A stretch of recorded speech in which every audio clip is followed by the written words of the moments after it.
오늘 여러분과 함께 은혜 받고자 하는 본문의 말씀은 창세기 4장 16절에서부터 17절 말씀과 베드로후서 3장 10절 그리고 요한계시록 18장 10절이 되겠습니다. 먼저 여러분을 대신해서 말씀을 봉독에 올려드립니다. 창세기 4장 16절 말씀입니다. 가인이 여호와 앞을 떠나서 에덴 동쪽 노 땅에 거주하더니 아내와 동침함에 그가 임신하여 에녹을 낳은지라. 가인이 성을 쌓고 그의 아들의 이름으로 성을 이름하여 에녹이라 하니라. 베드로후서 3장 10절의 말씀입니다. 그러나 주의 날이 도둑같이 오리니 그날에는 하늘이 큰 소리로 떠나가고 물질이 뜨거운 불에 풀어지고 땅과 그 중에 있는 모든 일이 드러나리로다. 요한계시록 3장 10절의 말씀 읽어드리겠습니다. 그의 고통을 무서워하여 멀리 서서 이르되 화 있도다 화 있도다. 큰 성, 견고한 성 바벨론이여, 한 시간에 내 심판이 이르렀다 하리로다. 아멘. 오늘 여러분과 함께 은혜 받기를 원하는 이 본문의 말씀의 제목은 첫 세상과 마지막 세상이라는 말씀을 가지고 신부가 버려야 될 두 번째 주제로 세상을 버리라는 두 번째 주제의 말씀이 되겠습니다. 첫 번째 주제의 말씀은 죄를 버리라고 이미 8번의 설교를 나갔습니다. 그리고 오늘은 생명 시리즈 11번째 말씀으로서 신부가 버려야 될 7가지 중에서 첫 세상 그리고 마지막 세상에 대한 말씀을 여러분과 함께 은혜 나누기를 원합니다. 세상의 본격적 형성은 가인에서부터 시작되었습니다. 가인이 하나님을 떠나서 노 땅에 거할 때에 그 아들의 이름을 따서 에녹성이라고 성을 축조했습니다.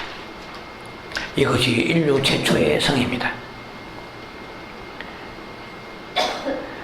이 성의 의미는 하나님의 보호하심 없이도 인간의 힘으로 살겠다는 최초의 인본적 시도가 이 성을 통하여 영의 흐름이 시작되었습니다. 그래서 그때부터 성이라고 할 때 캐슬이라는 성이라는 것은 바로 세상을 상징하는 의미로 자리 잡기 시작했습니다. 구약 성경에 대표적인 그 두 세상이 있는데 첫 번째는 바로 에녹 성을 지었던 그 세상입니다. 두 번째 세상을 대표하는 그 성은 노아의 홍수가 창세기 6장에 일어나고 난 이후에 이미 언급된 대로 창세기 11장에 가서 바벨탑을 쌓고 바벨 성을 쌓게 됩니다. 그때 하나님께서 노아의 홍수를 통하여 죄 있는 모든 인간들과 세상을 썰어버리시면서 하나님이 약속해 주셨어요. 번성하라고 약속해 주신 대로 하나님이 축복하셨습니다. 그런데 하나님의 축복을 온전히 축복으로 새 예루살렘 성까지 연결시키는 의인이 이 지상에 결코 많지 않다는 것입니다. 우리가 성경을 정확하게 제대로 알게 되면 하나님 앞에 입이 있다고 함부로 구하는 게 아니에요. 내가 감당할 수 없는 것을 구하는 것은 그것이 결국 심판이 되는 것입니다. 그래서 다다익선이라 해서 많으면 많을수록 좋다는 논리는 그 가나안의 농경 문화를 지배했던 바알의 사상에서 나온 것입니다.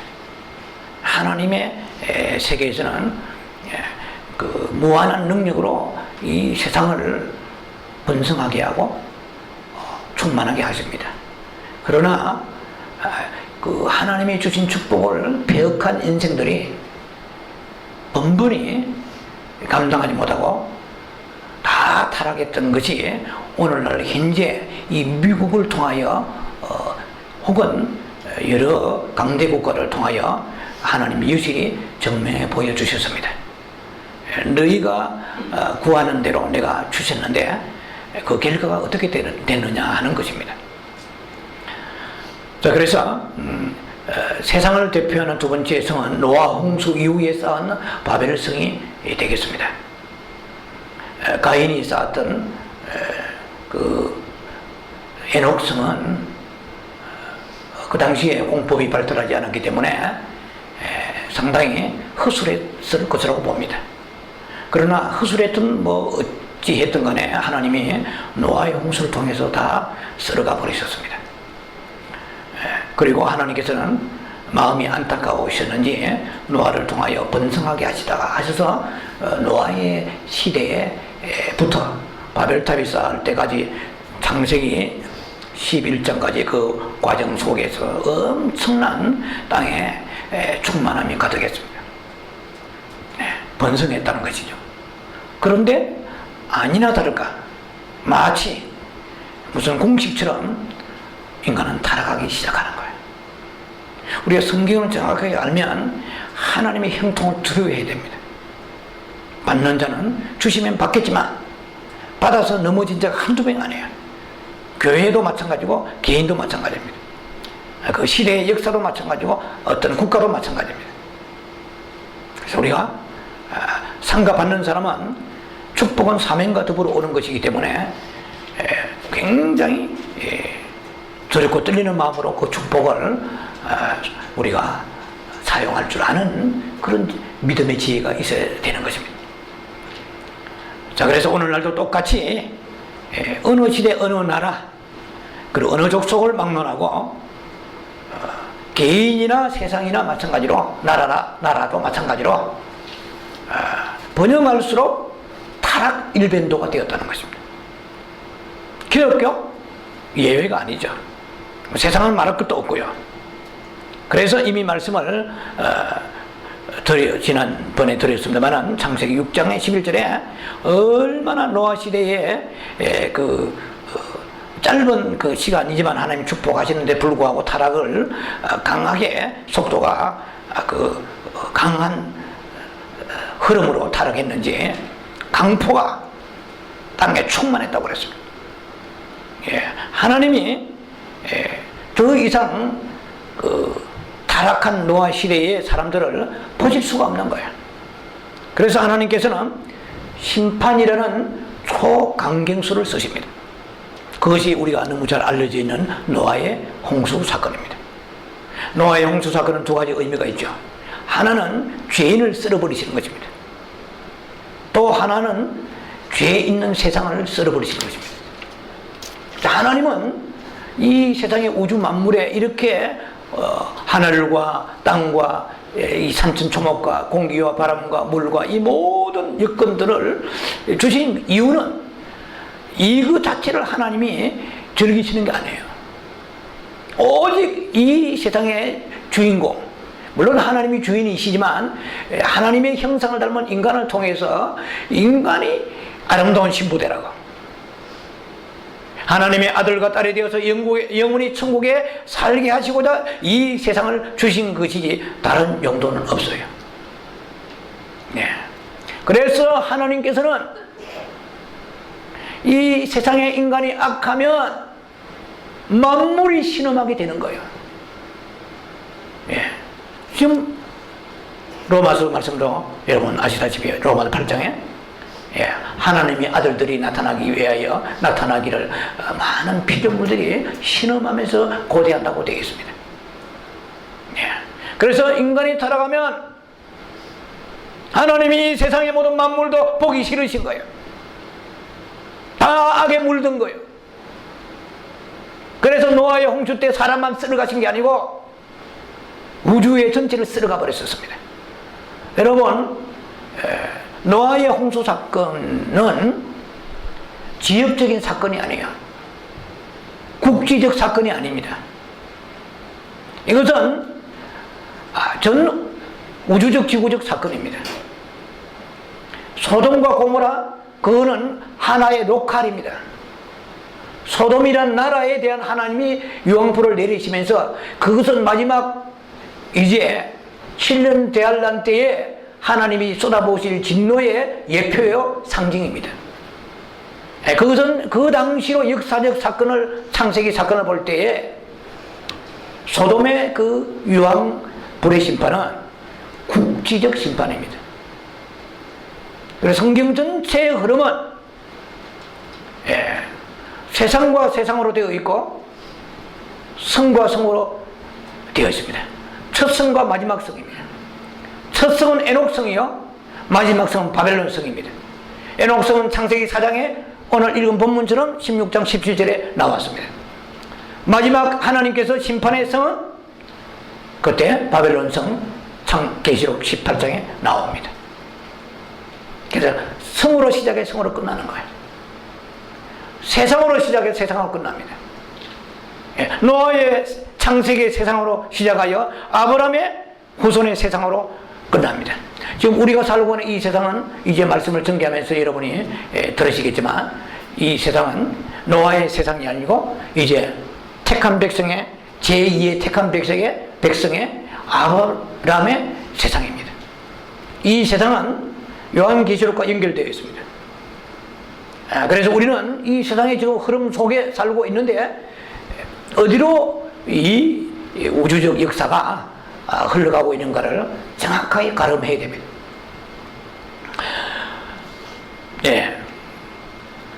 그래서 홍수의 그 사건을 통하여서 집단적으로 하나님을 대적했던 그 바벨탑을 하나님은 무너뜨리십니다. 그래서 바벨탑을 쌓을 때에 창세기 11장 4절에는 성읍과 탑을 건설했다 그랬습니다. 탑이 있는 곳에 성읍도 같이 건설되는 거예요. 바벨탑 하면은 바벨성을 연상합니다. 그래서 바벨탑이라는 것은 그때의 유브라데스 강과 티그리스 강 그 주변에서 바벨론이라는 나라가 있었습니다. 그 바벨론이라는 그 나라가 그 하나님을 대적하는 우상의 진원지가 된 거예요. 그때부터 출발했습니다. 그래서 하나님께서는 그 성사하는 것을 중단시키시고 구원이 하나였지만 그 언어를 혼잡게 하셔서 전 세상으로 사람들을 흩어버리셨습니다. 그래서 오순절 마가다락방의 역사 속에 언어가 이제 다시 회복이 되었죠. 그런 천년왕국을 상징하고 앞으로 다가올 천년왕국과 영원한 하나님 나라에 들어갈 백성들을 다시 결집시키고 예비시키는 사건이라고 볼 수 있습니다. 방언이라는 텅스라는 사건이죠. 그래서 방언은 다 물론 다르죠. 방언의 내용도 다르겠지만 방언이라는 그 자체는 텅스란 언어는 하나로 회복되었습니다. 구약에서 언어가 하나였어요. 바벨탑을 쌓기 전에 쌓는 그때 언어가 하나였기 때문에 손발이 짝짝 맞아 들어갔죠. 그래서 하나님의 언어를 혼잡시켰습니다. 바벨이라는 말은 히브리어로 혼잡이라는 뜻이에요. 그래서 바벨탑을 그때에 쌓았던 주역이 니무롯이라는 사람이에요. 이거는 조금 우리가 참고삼아 그냥 듣는 것인데 그 바벨탑을 쌓았던 그 사냥꾼 출신의 니무롯이 그 당시에 엄청난 능력을 이 힘의 능력과 사냥의 능력을 사람들에게 영향을 주었습니다. 발휘했습니다. 그래서 아주 영웅과 같은 대접을 받았는데 그 니무롯이 죽고 그 아내가 세미라미스라는 아내입니다. 아내가 니므롯이 죽고 난 이후에 그 아들 담무스라는 아들을 낳았는데 그 아들을 낳고 뭐라고 얘기했냐면은 니므롯이 환생했다. 바꾸어 말하면 내가 니므롯의 어머니다는 거죠. 그 남편의 이름이 니므롯인데 니므롯의 어머니가 되는 계획이 된 거죠. 그러니까 그래서 그 니므롯은 태양신이다. 그래서 내가 태양신의 어머니다는 거죠. 그래서 니므롯을 죽고 난 이후에 시체를 절단해서 여러 조각을 내어서 많은 부족들에게 시체를 보내서 그곳에 묻어서 신전을 세우게 했습니다. 아주 이 세미라미스라는 니므롯의 부인이 사탄의 최초의 그 우상 숭배의 진원에 출발한 여자입니다. 그래서 태양신이 생겼어요. 그리고 어머니와 그 아들을 안고 있는 모자에 대한 신상이 그때부터 생겨서 어디까지 흘렀냐? 오늘날 교황 바티칸의 그 세계까지 흘러가서 그건 단순하게 마리아가 예수님을 안고 있는 그 모습이 아니에요. 그 출발의 그 근원은 우상 숭배의 역사입니다. 그래서 이것이 애굽에 가서 호루스라든지 그리고 그리스로 가서 아폴로라든지 이스라엘 가서 아스다롯이라든지 엄청난 전 세계에 강력한 우상에 영향을 주었어요. 그래서 우리가 바벨론 하면 바로 우상의 진원지입니다. 그래서 오늘날 이 말씀을 오늘 계속 전개하면서 끝까지 나가면 결국 요한계시록 18장에 이 세상이 바벨론화 되어서 하나님의 심판을 믿지 못한다는 것을 알 수가 있습니다. 오늘날도 그 라오디게 교회나 사도교회 이미 계시록에 나와 있잖아요. 이런 많은 교회들도 결국은 바벨탑을 쌓은 것과 바벨성을 쌓은 것과 같은 그런 하나님의 진노 아래 놓이게 되었음을 계시록을 통해서 알 수가 있는 사건입니다. 바벨탑을 쌓으면서 그들은 우리 이름을 내자 그랬어요. 그래서 맹성을 한번 떨쳐보자는 것입니다. 그래서 이 바벨론의 그 영의 세상은 우상화 되게 하는 거예요. 바꾸어 말하면 특히 기독교 신자들이 다른 신을 섬기겠습니까? 우상이로 말할 때는 하나님보다도 더 사랑하는 것이고 하나님의 위치에 올려놓는 것이 우상이 되는 거예요. 그것은 좀 그 형태는 다르지만 본질은 같습니다. 하나님 자리에 앉히는 거죠. 그래서 사람도 될 수 있고 취미생활도 될 수 있고 아니면 어떤 위치나 물질이나 이런 모든 것이 우상화될 수 있는 것입니다. 심지어 교회도 그런 우상화 작업에 얼마든지 자기도 모르는 사이에 들어갈 수가 있습니다. 하나님은 계시지 않고 조직이 굴러가고 주의 성령은 이가보다시고 성령은 일을 하지 않으시는데도 불구하고 문득이처럼 조직이 굴러가고 오리제이션이 굴러갈 수, 시스템이 굴러갈 수 있다면 이미 그는 바벨론화된 것입니다. 무섭잖아요. 자, 그래서 인류의 두 번째 성사기가 바로 바벨 성사기입니다. 그러나 창세기 11장 8절에 중단되죠. 중단된 이 바벨성은 잔류들이 이제 애굽이라는 세상성과 소돔성으로 발전해 갑니다. 그러니까 바벨성은 바벨론화된 바벨의 그 성은 애굽과 소돔을 껴안고 있습니다. 포함하고 있는 거예요. 그래서 많은 그 고고학자들이 그 당시에 바벨탑과 바벨성을 그들이 탐사해 보니까 그 당시에 지금 벌써 한 주전 3000년 전경이죠. 2800년 넘는 그때에 무슨 신들이 그렇게 많은지 그 성벽에 수 없는 신들의 이름이 새겨져 있었다는 거예요. 그래 인간이 얼마나 악한지 가인이 범죄하고 난 이후부터 그거는 가인이 범죄하기 전부터 아담이 선악과를 먹는 순간에 사탄이 우리 안에 들어와 버렸습니다. 그래서 하나님보다도 다른 것을 섬기도록 사탄의 괴계가 인간을 통하여 계속되었다는 것입니다. 그래서 우리가 바벨론 하면 우상 숭배라고 그렇게 연상할 수 있는 것입니다.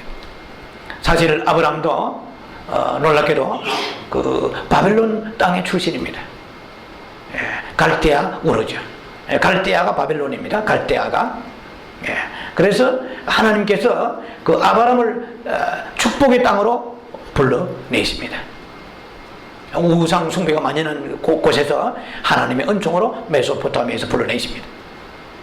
그러나 그 후손들은 아브라함이 나왔던 그 바벨론 땅으로 포로가 되어서 끌려가서 70년간 포로가 되어서 다니엘의 신상 같은 거 유명하잖아요. 다니엘에서 그들을 느부갓네살 우상을 섬기게 하고 그런 처참한 꼴을 당하게 되는 것입니다. 아브라함은 믿음의 조상 아브라함 거기서 나왔는데 후손들은 들어가는 거예요. 그래서 바벨론이라는 그 나라는 열왕기하 25장에 나와 있습니다만은 아주 하나님을 강력하게 대적하는 영의 역사예요. 그때 느부갓네살 왕이 그 성전을 다 불태웁니다. 아주 그냥 본질적으로 그 하나님의 나라에 대해서는 이를 갈고 대적하는 그 바벨론의 그 역사입니다. 그래서 바벨론 하면 우상의 지는지요, 우상의 원상이 된다는 것입니다. 그래서 바벨론의 그 영의 흐름을 탄 두 번째 지류가 이제 애굽성입니다. 지금 구약의 역사를 좀 우리가 훑어봐야 됩니다. 애굽성인데 이것은 애굽은 세상을 상징합니다. 지금 이집트가 지금은 빈국이에요. 가난한 나라지만은 그 당시로 볼 때는 기름진 옥토에 부유한 땅이었습니다. 나일 강이라는 그 강물이 그 기름진 옥토를 만드는 수질의 그 아름다운 물을 공급했습니다. 그래서 애굽 세상의 생활과 애굽은 세상의 생활과 풍요를 대변합니다. 이스라엘 백성들이 애굽에 내려간 사건을 여러분들 잘 아실 것입니다.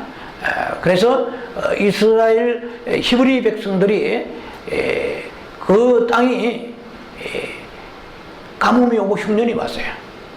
그런데 애굽에 자기가 구덩이에 파서 죽였다고 생각했던 그 요셉이 국무총리가 되었다는 것은 까마득하게 아무도 몰랐습니다. 야곱 아버지 야곱도 모르고 형제 10명 위에 있는 형 10명도 모르고 아무도 몰랐어요. 그런데 흉년이 되었을 때에 애굽에 내려갔잖아요. 내려가서 그때 이제 요셉을 만나면서 그런 상봉의 장면들이 창세기 50장에 잘 나옵니다. 그래서 아주 은인을 만난 거죠. 죽은 줄 알았던 자기의 그 동생이 애굽의 총리가 되었단 말이죠. 그런데 창세기 15장 13절에 아브라함을 통하여 하나님께서 예언하십니다. 너희가 4대 만에 돌아올 것이다. 400년. 한 대가 그 당시에 100년을 칩니다. 100년도 되고 70년도 되고 40년도 됩니다. 그 성경의 흐름상 그때는 한 대가 1세대가 100년인데 왜? 430년 만에 돌아왔기 때문에 한 세대가 그 당시는 100년입니다. 그래서 그 말씀을 하나님이 그대로 이루신 거 보면은 참 놀랍죠. 이스라엘 애굽에 내려갔던 히브리 백성들은 단순하게 가뭄이 들고 흉년이 와가지고 곡식을 구하러 내려갔어요. 내려갔는데 보니까 거기에 요셉이 있는 거예요. 그래서 요셉을 통하여 오늘날 용어로 말하자면 초청 이민을 받은 거예요. 비자를 발급받아서 내려갔죠 이제. 그래가지고 야곱의 아버지 야곱도 죽은 줄 알았던 그 요셉이 애굽의 총리가 되겠다는 것을 알고 황금마차 타고 내려가는 그러한 장면도 나오잖아요. 그런데 창세기 47장 가보면은 그 야곱이 애굽에서 한 17년을 살다가 애굽에서 죽습니다. 야곱도 결국은 그 아들의 이민 초청을 받아가지고 이민 생활하다가 17년 생활하다가 거기서 죽고 자기 뼈를 가나안에 묻어달라 해서 애굽의 백성이 70일을 울면서 그때는 뭐 굉장했죠. 요셉의 위치가. 그래서 거창하게 장사를 지내죠. 그리고 요셉 역시 애굽에서 죽습니다. 죽어서 자기 뼈를 해골을 가나안에 묻어달라고 해서 또 올라가서 장사 지내고, 나머지 10명의 형제는 다시 그 초청받은 그 애굽 땅이 기름지고, 그래서 다시 내려와서 야곱의 허리에 난 사람들이 70여 명이 애굽의 그 역사가 시작되는 거예요. 스타트가. 그래서 이것이 430년 동안에 얼마나 많은 사람들이 생육했느냐. 장정만 60명이니까 한 가정에 5사람을 잡으면 5, 6, 30, 300만 명이고, 4사람을 잡으면 240만 명이에요. 430년 동안에 그것도 바로왕이 엄청나게 절제한 거예요. 어떻게 절제했느냐? 장정들은 강제 노동을 시켜가지고 비돔성과 람셋의 성을 쌓아서 몸이 파김치가 되면 자녀를 못 낳으니까 강제 노동을 시켜가지고 완전히 혹사시켜버린 거예요. 그런데 자녀는 더 많아지는 게 있죠. 바로 왕이 엄청난 도전을 받아가 두려움에 벌벌 떠는 거예요. 그래서 방법이 없구나.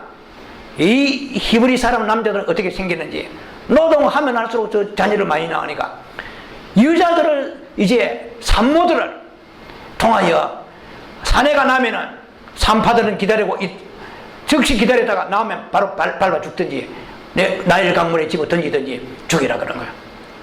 그런데 그 산파들이 하나님의 은혜를 받았죠. 그래가지고 산파들도 하나님 은혜를 받아서 하나님 두려워하기 때문에 가서 출산을 도우는데 산파들이 뭐 한 사람도 안 죽이는 거야. 여호와를 두려워하기 때문에. 그러니까 그 애굽의 위정자들이 도대체 어떻게 된 거야? 가서 산파들은 뭐 하는 거야? 너무나 히브리 이자들은 건장하여서 산파가 도착하기 전에 이미 출산해버립니다. 실제로 그랬는지는 몰라. 근데 산파들이 그렇게 얘기한 거예요. 그러니까 엄청나게 애굽의 백성들이 도전을 받는 거죠. 애굽 사람들은 자녀를 낳기가 굉장히 힘든데 히브리 이자들은 그냥 낳는 거예요. 그러니까 성경의 창세기 1장 28절대로 번성하고 충만하고 생육하고 그리고 정복하라. 이건 안 되는 거예요. 이제 정복은 이루지 않은데 번성하고 충만하고 계속 낳는 거야. 그러니까 완전히 한마디로 말하면 히브리 세상이 된 것과 같은데, 문제는 뭐느냐? 이들이 그렇게 중대하게 번성하고 생육했지만 애굽에 내려간 이후에 깡깡이 이들을 사로잡아 가지고 노예가 되었어요. 이것은 영적으로 무슨 의미를 말하냐면은 이 바로왕의 세상, 지금 이 세상은 바로왕의 영의 통치입니다. 이 세상에서 빠져나올 사람이 있겠느냐는 거예요. 이 세상에 들어간 사람은 이 세상의 노예가 되는 거예요. 그래서 애굽이라는 것은 세상을 상징한단 말입니다. 우리는 그 영적 애굽에 우리가 살고 있는 거예요. 어느 나라 할 것 없이 이 모든 세상은 애굽의 그 영의 흐름을 타고 통치하고 있습니다. 그래서 이 세상에 한번 우리가 붙잡힌 사람은 세상에서 영원한 새 예루살렘의 성인, 애굽 성에서 예루살렘 성으로 마음을 돌이키기가 얼마나 힘든지 몰라요. 자, 그래서 애굽은 풍요를 상징합니다. 그래서 요셉의 그 형들이 창세기 42장에 곡식을 사러 내려갔다가 거기서 430년이나 붙들려 버려요. 얼마나 강한 그 세상의 힘이, 끄는 힘이 강한 것인가를 하나님께서 이미 이스라엘 백성들을 통해서 보여주신 거예요. 그래서 그들이 정말 하나님의 은혜로 인하여서 모세를 통하여 홍해수를 건너서 이제 광야를 통과하면서 가나안으로 진군해 가지 않습니까? 자, 이것이 성경의 한 그 애굽 생활의 역사를 우리에게 보여주신 이유가 세상에 붙들리면은 나오기가 이렇게 힘들다는 것입니다. 그리고 세 번째는 소돔성입니다. 소돔 하면은 죄 지는 지예요. 창세기 3장 13장 13절에 보면 소돔 사람은 여호와 앞에 악하여 큰 죄인이었더라. 사람도 어느 지역 가면은 그 사람의 성향이 있습니다. 기질이 있습니다. 그래서 어느 동네 사람은 독하다, 뭐 악하다. 이 소돔이라는 나라 자체는 아주 악도리들만 사는지 이 곳에 잘못 들어간 거야. 이 롯이 잘못 들어갔단 말이야. 요단들을 바라보니까 뭐 너무 여호와의 동산 같고 애굽 땅과 기름진 땅이라 노아가 죄송합니다. 롯이 눈을 들어 바라본 적 했거든요. 창세기 13장 보면 10절에 눈을 들어 바라본 적 너무나 보기가 아름다우니까 그 다음에 13장 11절에는 바로 동으로 옮기니 바라보고 마음에 들어가니까 그 다음에 행동이 나타났습니다. 그래서 롯은 스무스하게 이제 소돔 땅으로 장막을 옮기게 되죠. 알고 보니까 들어가서 보니까 이거는 보통 죄악이 관영한 곳이 아니에요.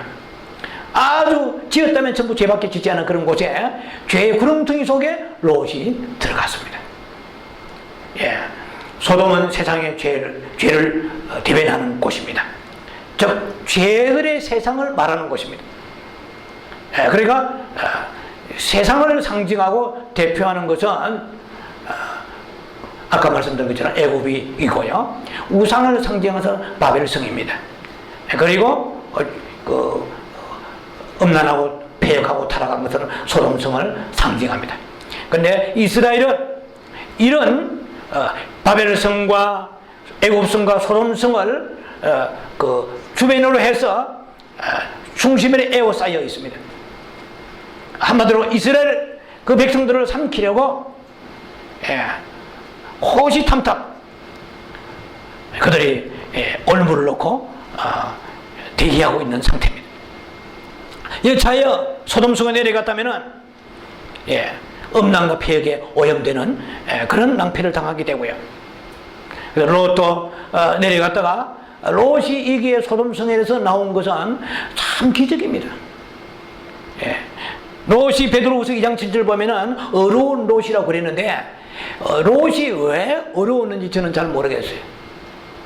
다만 성경만 보면 어려운 심령이 상했다고 그래요. 매일 보고 듣는 것인데 보니까 전부 다 요새 말로 말하는 동성애 자들이에요. 너무나 타락한 곳에 와서 후회를 많이 했겠죠. 제가 제 생각입니다만은 롯의 처를 기억하라고 누가복음 17장 32절에 나와 있습니다. 롯의 처를 생각하라고 그랬죠.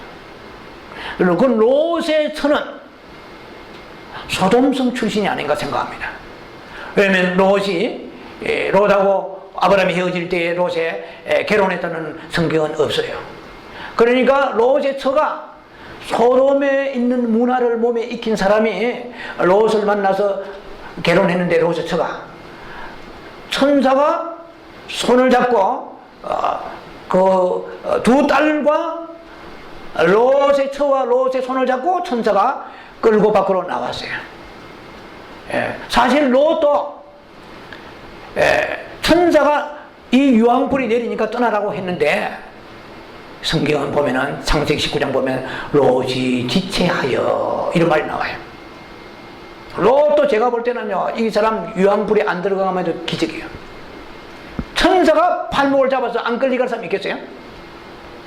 그래서 우리가 소망이 있는 것이 주여 천사를 통하여 마지막 시대에 팔목을 잡아 끌고 휴거되게 하여 줄수없소서.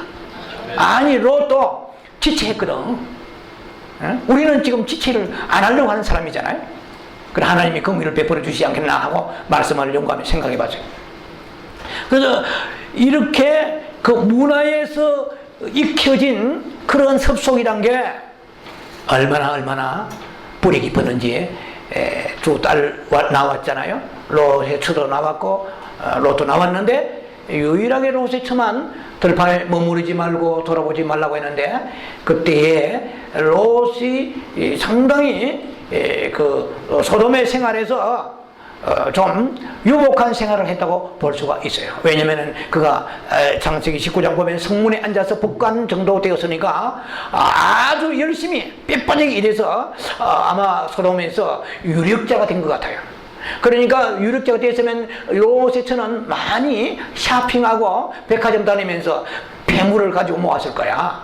그러니까 롯의 처가 소돔에는 나왔지만은 그 너무 폐물이 너무 아쉬운 거야. 루비통 백이 너무 눈에 아른거리는 거야. 나치주 가득의 그 소파가 너무 아른거리는 거야. 너무 좋은 폐물이 아른거리고 견딜 수 없는 거야.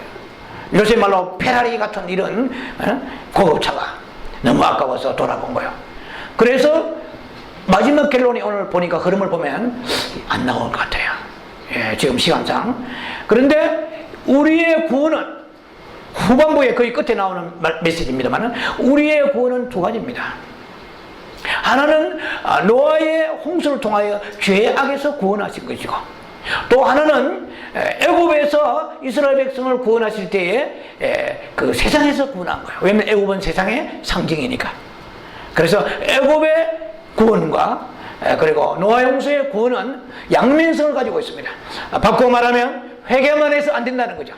회개를 하려면 더 깊이 세상을 살아간 것까지 회개해야 진정한 회개입니다. 이미 말씀을 한번 여러분하고 나눴습니다. 롯에서가 성경 어디 봐도 무슨 특별한 죄를 지었기 때문에 그 유황불이 내릴 때에 롯의 처까지도 같이 내리면서 소금 기둥이 되었어. 그러니까 유황하고 소금하고 들이 섞인 것 같아요, 보니까. 지금도 사해바다 부근에 가면 있습니다. 원하시면 한번 가서 보세요. 사해바다 부근에 지금도 롯의 처라는 상징이 있습니다. 네, 수많은 소금 기둥이 있는데 그 중에 하나가 있어요. 자, 이렇게 볼 때에 그 오늘날 우리가 그 가족의 구원은 가장이 어디로 핸들링해서 가느냐 굉장히 중요한 것 같아요. 롯이 그 소돔성에 있다 보니까 롯의 두 딸의 사이가 될 사람들도 농담으로 여기서 나오지 않았다는 걸 여러분 잘 알고 계실 거예요. 오늘 이 세상도 그 당시에 소돔성의 방불한, 어쩌면 소돔성보다 더 죄악이 더 많이 난 세상이라고 보는 게 정확합니다. 마태복음 11장 23절에 보면 이렇게 되어 있습니다. 가버나움아, 네가 하늘까지 높아지겠느냐? 엄부까지 낮아지리라. 만약 내가 너희에게 가버나움을 주시게 됩니다. 예수님, 그 당시에 예수님이 가까운 성읍인데요. 그 당시에 예수님이 계시던 그런 곳입니다. 가버나움아, 내가 너에게 은혜를 주었는데, 이런 능력을 주고 은혜를 주어서 만약에 소돔성에게 이런 능력, 은혜를 주었다면 그 성이 지금도 있으리라. 마지막 날에 심판할 때 소돔성보다 너희가 견디기 더 어려우리라. 무슨 말인지 이해가 되시죠?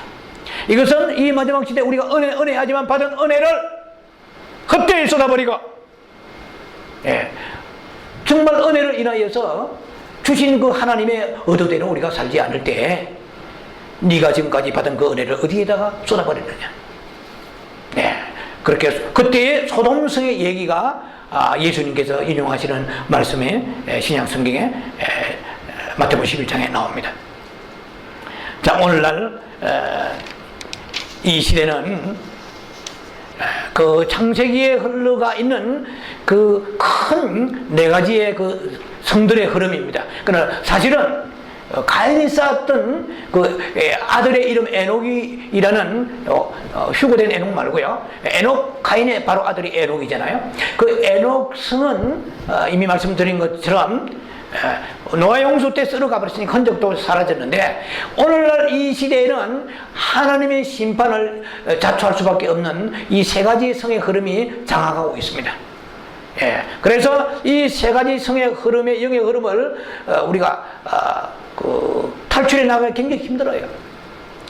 지금 그 얼마나 강하게 문화로 인하여 수많은 어린 영혼들을 탈취하는지 몰라요. 사실 보면은 하나님께서는 아담을 통하여서 이삭과 가인을 낳게 하십니다. 그런데 사탄은 이들의 하나님의 구속사적인 그 하나님의 그 원대한 계획을 알기라도 하듯이 가인을 통하여 아벨은 가인은 불의한 자가 되면 아벨은 의인이거든요. 그러니까 아벨은 믿음 있는 사람이야. 그러니까 핍박을 하잖아요. 그래서 돌로 쳐 죽인단 말이야. 그래서 하나님의 구속적 그 놀라운 원대한 계획이 무산되게끔 사탄의 역사가 무서운 거예요. 그래서 대가 끊어지게 만드는 거, 쉽게 말하면 아벨을 쳐 죽여야 됩니다. 가인은 살인자가 하나님의 후사가 된다면 어떻게 되겠어요? 그런데 가인이 자녀를 낳죠. 이번에 낳는 자녀는 셋이라. 세 번째 낳았기 때문에 셋인지 셋이라. 셋이 또 아들을 낳으니 에노스를 낳으니 그때 비로소 여호와 이름을 불렀더라. 다 하나님의 은혜는, 사탄은 창거라만 할수록 하나님의 은혜는 맹맥히 이어가는 것을 보는 거예요. 그래서 어찌하든 이스라엘 백성들을 창세의 족속, 성경은 크게 두 가지로 보면 두 가지 족속이 나옵니다. 예, 창조된 족속이 있고 택한 족속이 있습니다.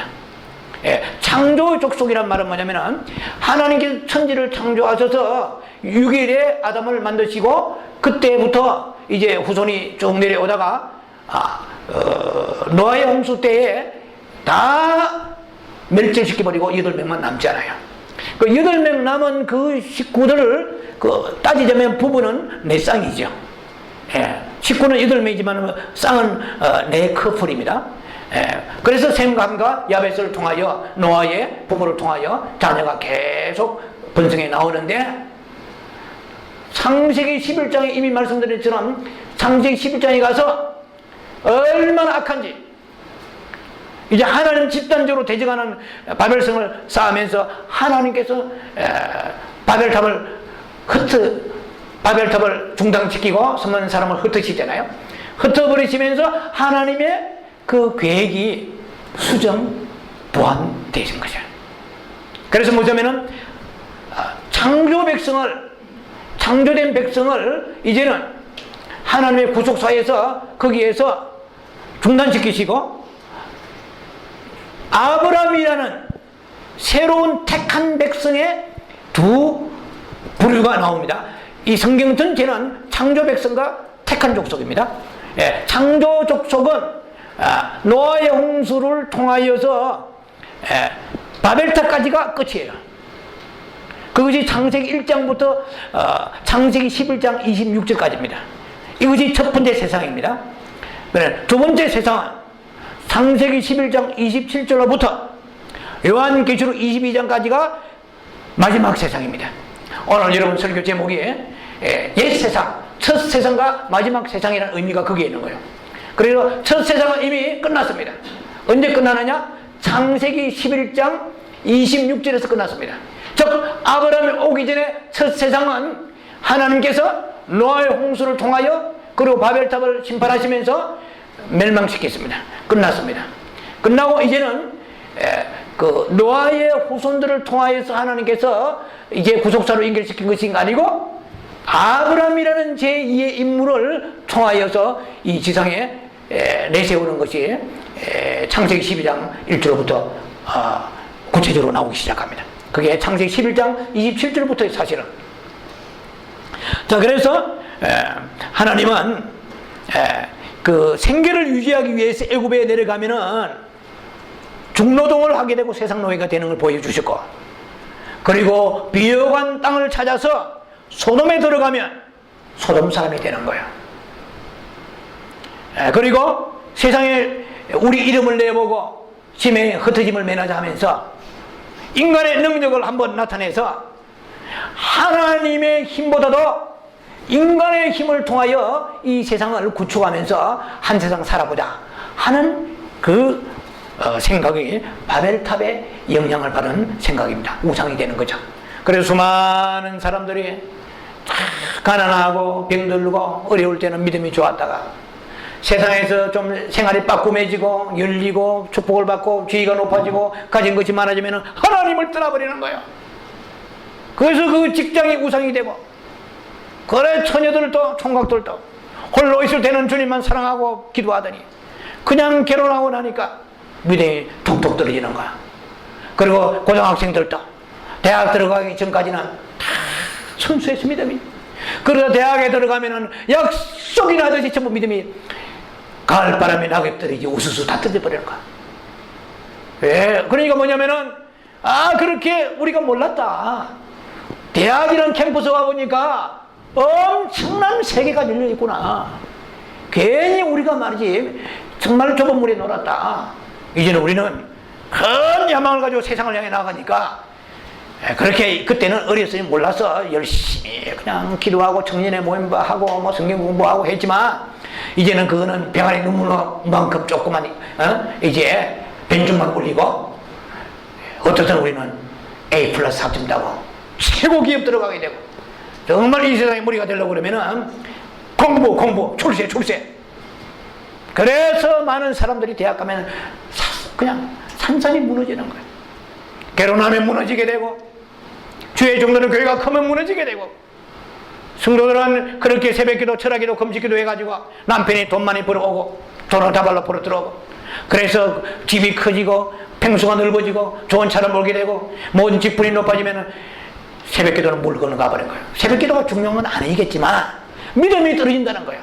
이 말은 뭐냐면 세상성에 들어가면 누구도 온전하게 걸려서 나올 사람이 있느냐는 거예요. 오늘 이 말씀을 우리가 증거하고 들어야 되는데요.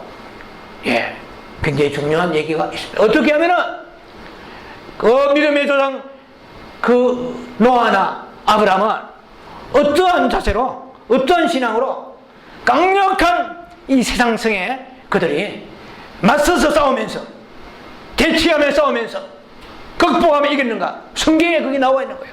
그렇게 하지 않으면 오늘날 이 마지막 시대에 너희가 살고 있는 이 세상이 지금 소돔의 영향을 그대로 받아서 소돔보다 더 악해진 거예요. 예, 라멕이 더 악해진 것과 같이 가면 갈수록 사탄은 우는 사자이 더 악해지는 거예요. 예, 죄도 늙어가듯이 말이에요. 더 사탄의 수법도 아주 고도의 능수능란한 방법으로 우리를 오늘도 묶어서, 너희가 지금 뭐 예수 믿는다고, 너희 기도한다고, 뭐 너희가 휴거 바라본다고, 주님 바라본다고, 오케이, 내가 이런 걸, 이 새로운 제품을 내놓는데, 그래서 많은 사람들이 죄송하지만 성경도 안 가지고 다니는 거예요 요새. 예, 스마트폰 안에 성경이 다 있는데, 네, 그러니까 스마트폰 가지고 성경을 집에서 보면 어떻게 보겠어요? 성경을 놓고 눈물 흘리며 눈물 자국이 뚝뚝 떨어지는 그런 믿음의 사람들하고 다른 거예요. 이제는 주머니에 포켓에 성경을 가지고 다니는 거예요. 그만큼 우리는 편의주의에 물들어 있는 거예요. 자기는 모르게. 그리고 우리가 기도하는 그 시간, 수많은 시간을 이제 사람이 막 간이 올망졸망해가 견딜 수 없는 거예요. 왜냐하면 새로운 많은 정보들이 홍수같이 밀고 들어오니까. 그래서 인터넷을 통하여서 아니면 스마트폰을 통해 계속 개발될 거야. 예. 그런 배후에 사탄이 엄청난 계기를 가지고 너희 좋은 것을 내가 너희에게 줄 테니까 너희는 대신에 영혼을 내게 줘. 너희 마음을 내가 뺏으면 성공이야. 이거 알아야 됩니다. 그래서 이 세상에 지금 그 거대한 소돔의 음란의 영들과, 그리고 이 애굽의 세상 영들과, 그리고 또 바벨의 그 우상숭배 영들이 포진하고 있다는 것을 알아야 됩니다. 그래서 오늘날 이 세 부류의 세상 성들이 주님의 교회와 양떼들을 속절없이 무너뜨리고 있는 거예요. 어쩔 수 없다 이런 뜻이에요. 속절없이 무너뜨리고, 아무 대책 없이 모래성같이 팍팍 무너지고 있습니다. 애굽의 그 영을 받아서 일의 중독과 일의 노예가 되어버려요. 예. 한국 사람들도 뭐 갤럽 조사를 보니까 30대 40대 직장인들이 가정보다도 일을 중요시한다고 나와 있더만요. 이거는 정확한 것들입니다. 이게 가정은 둘째예요. 일을 해야 살아남죠. 좀 더 좋은 것을 먹고 좋은 것을 누리고, 그 경쟁 속에서, 무한 경쟁 속에 살아남기 위하여 이 세상 구조를 우리가 타파하기 힘듭니다. 예, 거대한 오가니제이션으로 이 세상이 시스템으로 지금 얽어놓고 있는 거예요. 자, 그래서 애굽에 가면은 일의 중독과 일의 노예가 되는 거예요. 왜? 히브리의 백성들이 그들이 기근이 오고 흉년이 왔기 때문에 그냥 쌀고 하러 간 거야. 그냥 밀고 하러, 버리고 하러 간 거예요. 그런데 거기에 하루 이틀 있다 보니까 430년 세월이 지나버린 거예요.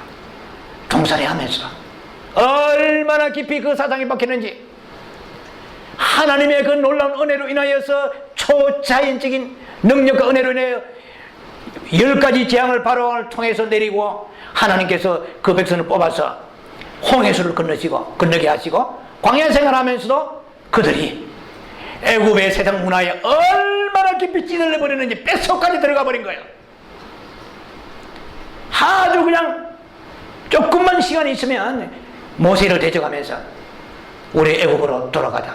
그때 먹던 뼈다귀, 그때 먹던 후추 마늘 그립다.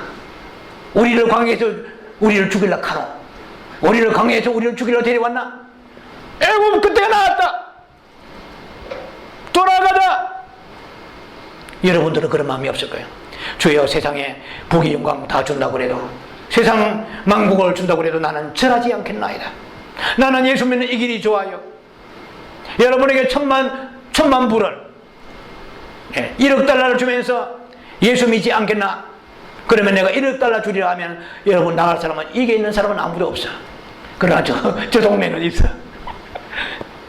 여러분 강력합니다. 이길 자가 없는 거예요.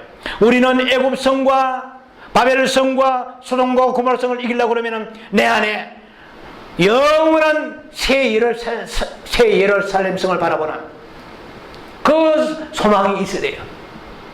그 소망만 가지고 되지 않아요. 땅에서 살아가는 우리들에게 있어서의 나의 그 장막의 비결이 우리에게 터득되어야 됩니다. 그렇지 않고서는 우리가 신앙은 하나의 이론에 끝나게 되는 거야. 얼마나 이 시대가 강하게 이 소돔의 역사가 강한지 미국만큼 하나님의 은혜를 이렇게 저버리면 안 돼요. 적어도 미국만큼은. 메이플라워를 통해서 이 나라가 어떤 나라입니까?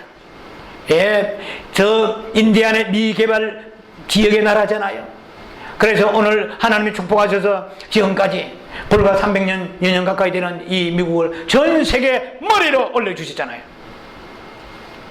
그러나 이제 배부르고 부족함이 없고 모두 다 이루어지니까 그 다음에 내리막길로 흘러가는데, 이것이 바로 소돔과 고모라 성에 강력한 역사가 나타나서 지금은 거기에 수많은 PCA라든지 미국의 UMC 감리교라든지 많은 교단들이 배교를 하고 있는 거야. 이게 두려움이 없는 거예요. 이제 너무나 깊이 잠식되었기 때문에 하나님의 심판에 대한 두려움이, 의식도 사라져버렸어요. 다 무서운 거예요. 이 중독이라는 것은 깊이 들어갔습니다. 여러분 뭐 보신 분 있는지 모르겠는데요, 미국의 애슐리 메디슨이라는 그 불륜 사이트가 있다고 그래요. 그런데 이 불륜 사이트에 굉장히 비판적으로 그것을 고발하는 어느 미국의 유명한 신학교 교수가 있습니다. 현직 목회자입니다.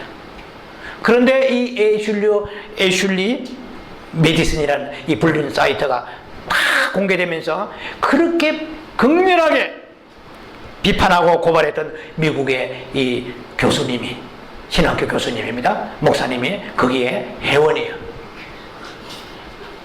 그래가지고 이게 밝혀져가지고 2주 전에 자살했잖아요. 아주 그냥 아직 아이들도 어리더만. 그리고 사우스 캐롤라이나 주에 뉴 스프링스라는 교회가 있습니다. 이 목사님 이름을 제가 뭐 메모를 못했는데요, 이분이 뭐라고 얘기했냐면은 이제 자기가 고백했어요. 나는 목사가 되기 전에 14살 때부터 포르노 중독이었다 고백한 거예요. 신학교만 하면 목사 되는 거야. 포르노 중독 오케이. 강단에서 포르노 중독이라도 수많은 영혼들에게 포르노 중독자가 메시지 증거했는데 성도들이 불쌍하잖아요. 지금은 예외가 없습니다. 아가리에 삼켜버린 거예요. 너희가 성할 사람이 있어? 강력한 지금 소동의 영이 역사하는데 그걸 대적하며 싸워 이길 사람이 있습니까? 야, 마음을 다하고 성품을 다하고 뜻을 다하고 목숨을 다해 주 하나님을 사랑하는, 내가 준 가장 큰 계명이니, 가장 큰 첫째 계명이니, 613가지 계명 너희가 지킬 수 있어 택도 없어. 시킨 대로 해. 첫째 계명, 마음이 없는 사람 손 들고 나와봐. 마음을 다하고 all your heart, all your mind, all your soul. 마음을 다하고 성품을 다하고 뜻을 다하여 주 나의 하나님을 사랑하라. 성령 충만, 외적 충만은 일시적이지만 정말 내 마음이 들어가는 성령 충만은 내적 충만입니다. 마음이 주님을 향하여 속사람이 강건해지면 물밀듯이 밀려오는 세상의 이 애굽의 영들과 그리고 바벨론의 영들, 이 우상 숭배하려고 하는 이것들 있잖아요. 아무리 좋은 것 갖다 줘보세요. 네. 여러분들을 자신을 점검해 보세요. 여러분은 예가 아닙니다.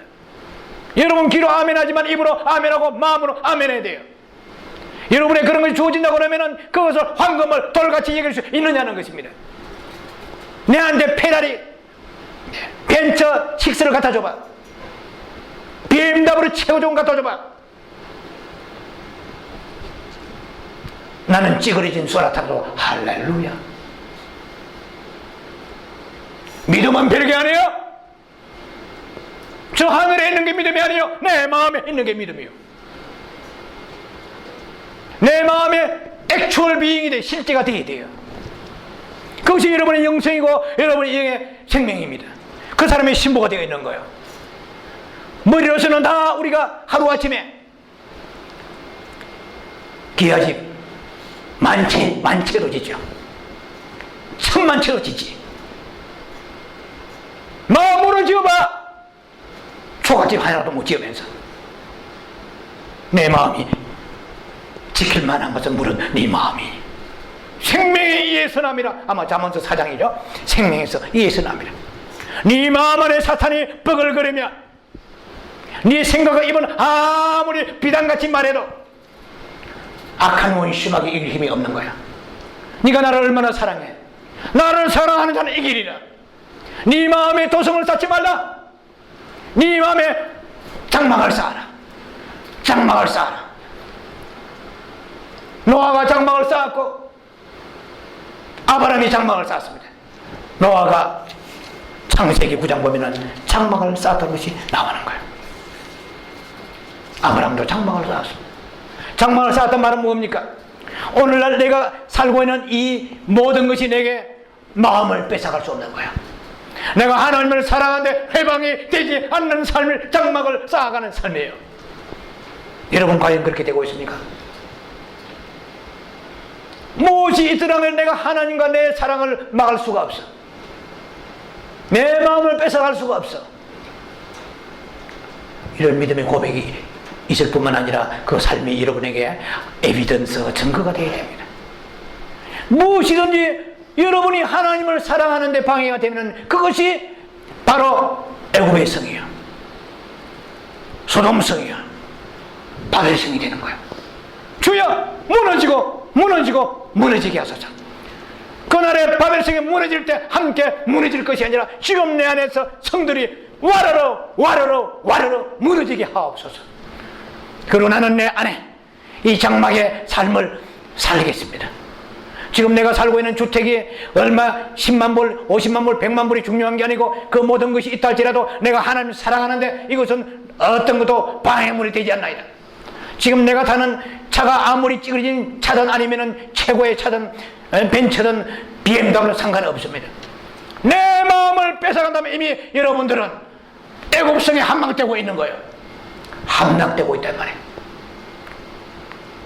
무섭잖아요. 이런 유명한 목사님들이. 그리고 이 사이트에 제가 들은 바에 의하면은 미국의 유명 목회자 400명이 가입되다고 그래요. 한국의 사람들도 이제 많이 가입되어 있어요. 배에 기름 끼고 교회나 세상이나 하나도 다를 것이 없는 이 세상에 우리는 사람을 딛는 것처럼 하나님의 심판의 칼날이 있다는 것을 생각하고 주여 의의 멜루간, 생명의 멜루간, 영광의 멜루간, 목회자는 영광의 멜루간을 향하여 달려가야 돼. 더러운 이득을 위하여. 교회가 컸기 때문에, 설교가 유명했기 때문에, 아니면은 사역이 방대했기 때문에 그런 게 성경에 안 해요. 그거는 영광의 멜루간이 아니고 시들은 썩은 멜루간을 받는 거예요. 이 세상에 있는 건 썩은 멜루간입니다. 고린도전서 9장 25절에 나는 썩은 멜루간을 받지 아니하리라. 운동장에 다람쥐를 치는 자들이 받는 멜루간은 썩을 멜루간이지만 세상의 사람들이 맹망을 얻는 것은 썩은 멜루간이지만 보이지 않지만 하늘의 도성이 확실히 있음을 믿고 그 도성을 날마다 바라볼 때 여호와 하나님께서 말씀하시기를 히브리 11장 16절에 내가 그들의 하나님이라 부끄러워하지 아니하리라. 자랑스럽다. 이 권사야, 이 집사야, 이 목사야, 너의 하나님이 된 것이 내가 자랑스럽구나. 내가 정말 기쁘구나. 정말 보람되구나. 내가 하늘 소망교회 하나님 된 것이 내가 자랑스럽구나. 이렇게 주님이 말씀하시는 그 사람은 하늘에 지금 도성을 주님이 새 예루살렘을 예비하신 거야. 이 세상에서 나는 괜찮은 사람이 있다면 그 사람은 이미 쓰러지는 거예요. 주야, 나도 지금 쓰러질 수밖에 없나이다. 불쌍히 여겨 주옵소서. 내 안에 장막을 쌓아가면서 장막이 없으면 제단도 사라지는 거예요. 아브라함이 애굽에 내려가니까 장막 생활이 떠나고 제단도 떠나버립니다. 이스라엘이 애굽에 내려가니까 예배는 그냥 한물로 가버렸어요. 여호와도 사라져버렸어요. 그냥 그날 노예 생활하면서 일에 중독되고 노예되어서 장막은 그냥 제단도 사라져버렸어요. 그들이 광야 생활하면서 비로소 텐트라는 장막이 회복되면서 여호와의 성막의 제단이 회복된 거예요. 여러분, 그냥 만만하게 살아서 안 됩니다. 매일매일 내 삶이 하나님의 장막의 삶이 되어야 되고 제단을 섬기는 삶을 살아야 됩니다. 오늘날 교회와 양떼들은 바벨론의 세상에 지금 붙잡혀 어디로 흘러간지 모르고, 이 어린 양들은 하나님의 어린 양이 아니고 여러분, 무지한 양들은 목자가 가는 길을 따라가고 있어요. 주여, 코마디스, 어디로 가시나이까? 주님 가신 길을 저도 가기를 원합니다. 양무리에 본이 되라. 양무리에 주장하지 말고 본이 되라.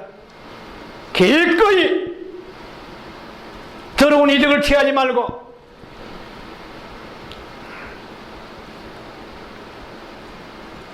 주님 앞에 나와서 이런 믿음으로 목자들이 가야 될 것입니다. 이 양들은 목자가 인도한 대로 갈 수밖에 없어요. 그래서 계시록 17, 8장 우리가 읽었습니다만 결국은 거대한 바벨론으로 흘러들어가서 마지막에 두 번째 세상에 심판을 받게 됩니다. 첫 번째 세상은 이미 심판받았습니다. 이 올레드입니다. 난 옛. 지금은 이 세상은 두 번째 족속을 택하신 요한계시록까지 연결되는 세상입니다. 이 세상 사이에 사탄이 강하게 세 가지의 성을 가지고 사로잡아서 우리 마음의 장막의 성을 빼앗아버리고 새 예루살렘을 빼앗아버리고 대신에 세상성을 집어넣어버린 거예요. 세상성에 지금 정신이 팔려 있습니다. 나는 애굽성에 지금 포로가 되어 있지 않는가? 소돔성에 포로가 되어 있지 않는가? 나는 바벨성 아래 신음하고 있지 않는가? 무엇이 우상이 내게 없는가? 점검하면서 두 번째 세상에 하나님의 심판을 면하여 영원한 새 예루살렘 도성으로 올라가는 축복된 아름다운 신부 되기를 주의 이름으로 축원합니다. 기도하며 자비하신 아버지, 오늘 두 번째 세상 심판이 나왔습니다. 그 두 번째 세상은 바벨성을 심판하는 하나님의 심판입니다. 그 바벨성은 이 다른 애굽성과 소돔성의 모든 요소를 다 가지고 있는 총체적인 성입니다. 주여, 이 성에 함락되지 아니하게 하시고 내 안에 영원한 새 예루살렘 도성을 향하여 주님이 예비하신 그 성으로 우리가 부름받아 올라갈 수 있는 축복을 받게 하옵소서. 세상을 사랑하지 않는 저희들 되게 하옵소서. 예수님 이름으로 감사 기도합니다.